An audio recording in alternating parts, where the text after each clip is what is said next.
Hi viewers, welcome to DNA classes Udhampur. आज हम class 9th का एक्सरसाइज 6.2 का क्वेश्चन नंबर 1 स्टार्ट करेंगे। ठीक है, क्या क्वेश्चन दिया गया है? ये जो फिगर आपको दिख रही होगी, इसमें हमने पिछली जो वीडियो थी, इंट्रोडक्शन वीडियो, उसके अंदर हमने सब चीजें डिस्कस करी थी। Alternate interior angle, corresponding angle, को इंटीरियर एंगल, हर एक चीज। ठीक है, वही सेम पैटर्न का ये क्वेश्चन है। क्या बोला गया है? ए बी पैरेलल है किसका? सी डी का, और सी डी पैरेलल है किसका? ई एफ का। समझ आ रही है? और क्या बताया आपको? क्या बोला कि जो y और z है, इसका रेशियो कितना दिया? 3:7 दिया हुआ। ठीक है, y, और आपको क्या निकालना है? x की वैल्यू। फाइंड, आपको x की वैल्यू निकालनी है। ठीक है, तो देखो कैसे निकलेगी। सबसे पहले तो आप एक कॉमन रेशियो, एक नंबर ले लो। ठीक है, y और z के लिए, क्योंकि पहले आप क्या लिखते थे? 3x 3 ऐसे कुछ सेम नंबर ले लेते, वैसे ही हमने कॉमन रेशियो। लेट द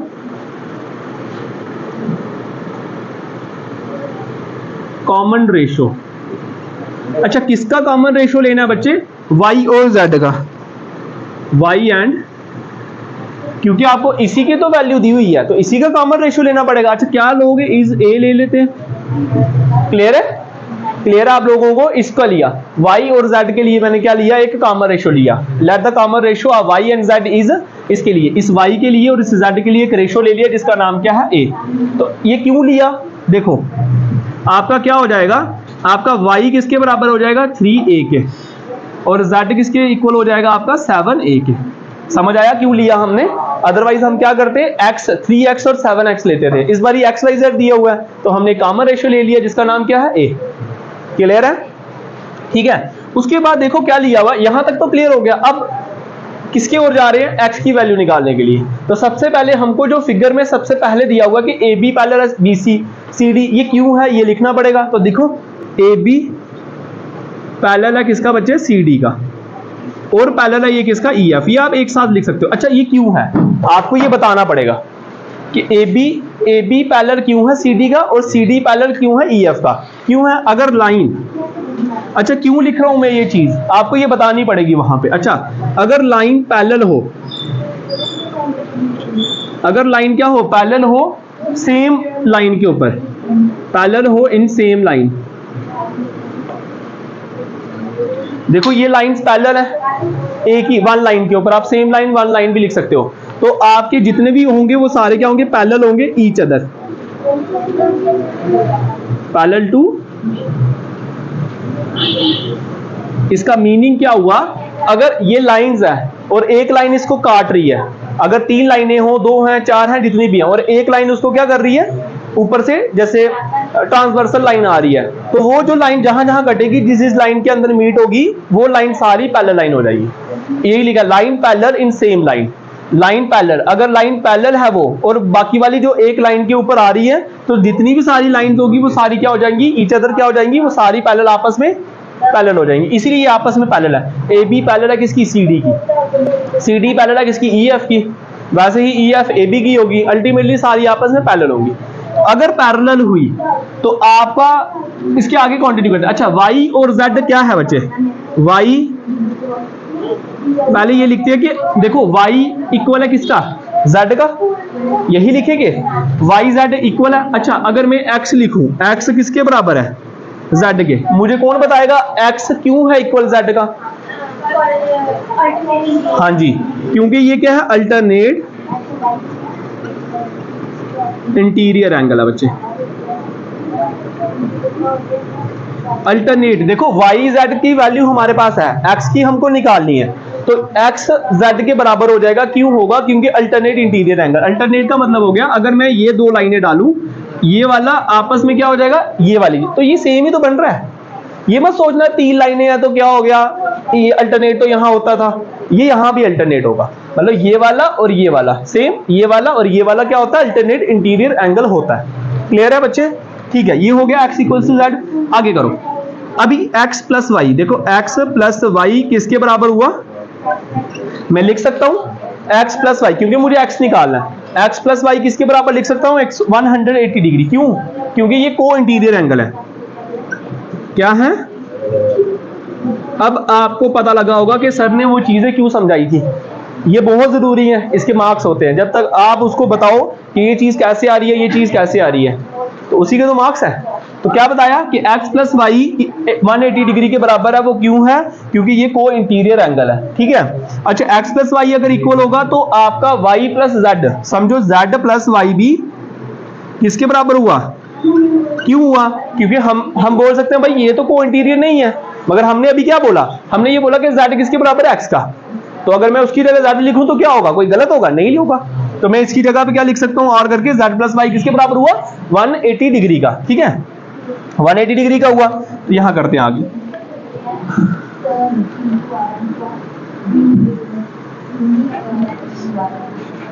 अच्छा z कितना दिया हुआ बच्चे? z दिया 7a, 3a प्लस 7a किसके बराबर हो जाएगा? 180 डिग्री। 7 और ये कितना हो गया? 10a किसके बराबर आया? और a इक्वल्स टू अगर 180 बाय 10 करूंगा तो 0 0 कटेगा, तो a कितना आएगा? अभी तक हमारा a निकला है, मगर हमको a तो निकालना नहीं है, हमको क्या निकालना है? निकालना है। तो देखो हम क्या करेंगे, देयरफॉर करके इस a की वैल्यू, क्योंकि हमने स्टार्टिंग में क्या लिखा था बच्चे? ये हमने लिखा था कि x किसके बराबर है? z के। तो ये किसके बराबर हुआ? ये किसके बराबर होगा? है ना, z क्या क्या है बच्चे? ये देखो z किसके बराबर है? 7a के। तो ये आ जाएगा आपका 7a। तो 7 मल्टीप्लाई बाई 18 कितना होता है आपका? 8 7 56, 7 और 3 126 डिग्री। ये आपका क्या, ये क्या निकला आपका? ये x निकला। बच्चे समझ आया कैसे किया? आपको समझ आया? एक बार और पढ़ लेते हैं इन फिगर। ये आपको फिगर दी गई है, A B B C C D बोला गया क्या है? ये आपस में पैरेलल है। और बोला गया कि आपको वाई जेड रेशो तो दी हुई है, मतलब y और z की रेशो दी हुई है 3a और 7a। आपको क्या करना है? आपको सिर्फ x की वैल्यू निकालनी है। तो पैरेलल दिखाया और ये x z के इक्वल दिखाया, क्योंकि ये अल्टरनेट इंटीरियर एंगल था, ठीक है। तो इसको बराबर बताया किसका? 180 डिग्री का।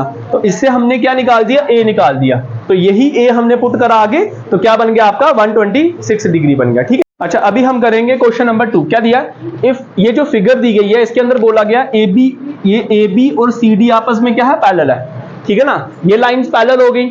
और उसके बाद बोला गया कि सी डी ई एफ का क्या है? परपेंडिकुलर। जब भी इस तरह की कोई लाइन दिखेगी तो वो क्या होगी? परपेंडिकुलर। समझ आ रही है? सी डी किसका परपेंडिकुलर है? ई एफ का। और ए बी के लिए सी डी क्या है बच्चे? परपेंडिकुलर, वो पैरेलल लाइंस, ठीक है। क्लियर है? फाइंड क्या क्या चीज करनी है आपको? करना ए जी ई, एक एंगल ये वाला फाइंड करना है आपको, जो ब्लू के साथ कर रहा हूं। ए करना जी ई एफ, ये वाला एक आपको ये फाइंड करना है, ठीक है। अच्छा उसके बाद करना है एफ जी, ये एफ जी ये वाला एंगल फाइंड करना है। जिसको ब्लू किया वो एंगल आपको फाइंड करना है, ठीक है। देखें सबसे पहले जो दिया हुआ, क्या दिया हुआ? एंगल ए जी ई। अच्छा मैं एक चीज और, ए जी ई किसके बराबर है? जी ई डी के। देखो एक एंगल दिया हुआ है आपको ये कि जी ई डी, ये पूरा एंगल किसके बराबर है? 126 डिग्री। क्लियर है ना? तो मैं लिख सकता हूं कि ए जी ई इक्वल होगा किसका? जी ई डी। अच्छा रीजन भी देना पड़ेगा। ये कैसे है बच्चे? जैसे एक लाइन है इस तरह से, तो ये एक एंगल आपको दिया हुआ है और ये एंगल दिया हुआ है, तो क्या बना? ये अल्टरनेट इंटीरियर एंगल। क्लियर है? ये आपको 126 दिया हुआ है, तो अगर ये 126 है तो ये भी तो 126 डिग्री होगा। तो मैं लिख सकता हूं कि एंगल ए जी ई किसके बराबर है? जी ई डी के बराबर है। और ये सारा किसके बराबर होगा? अच्छा ये आपस में इक्वल है, तो देयरफॉर एंगल ये किसके बराबर होगा? 126। तो एंगल ए जी ई आपका कितना हो गया?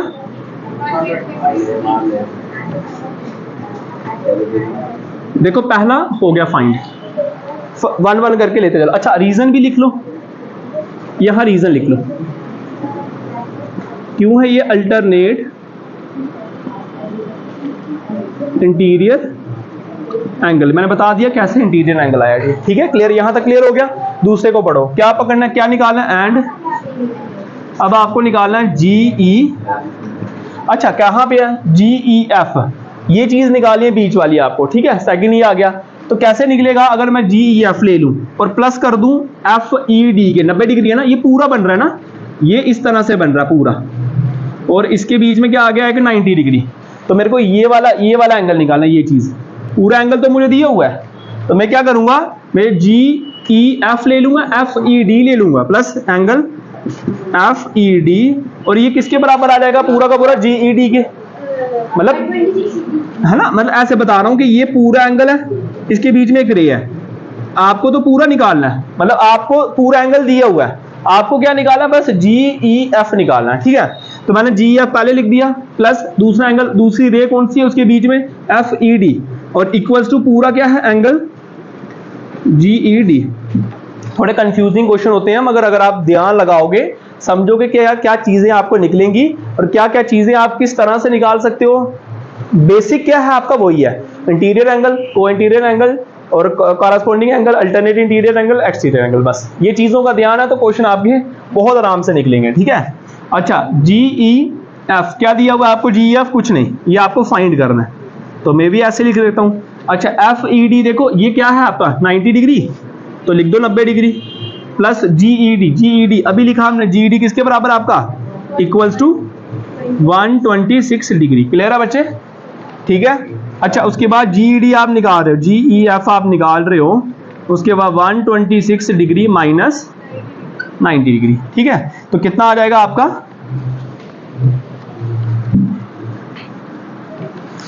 आपका एंगल GEF, अगर मैं 126 में से 90 करूं, 26 यहां से 10 वहां से, 36 डिग्री, कितना 36। आपके दो एंगल बच्चे क्लियर हो गए, बहुत इजी से, बहुत आसानी से।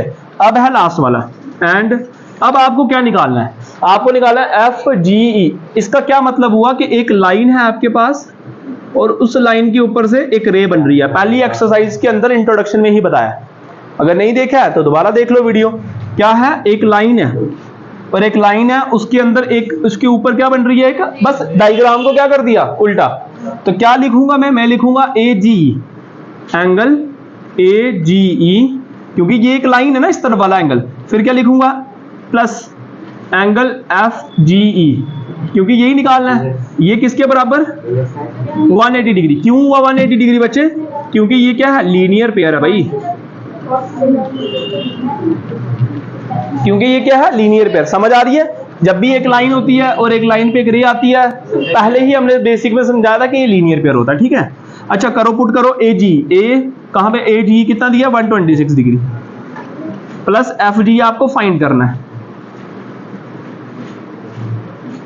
जिस इसको दिया बस ये खत्म होने वाला, उसके बाद टेस्ट होगा। अच्छा, इक्वल्स टू कितना दिया 180, angle FGE equals to 180 degree minus 126 degree, ठीक है। अच्छा, कितना बचेगा ये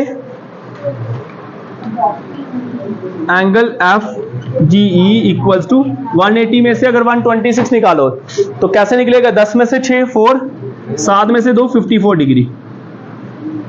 आपकी बच्ची कैलकुलेशन तो बहुत स्ट्रांग होनी चाहिए, तब जाके मैथमेटिक्स होगा, अदरवाइज तो फिर टाइम वास्ट है बस।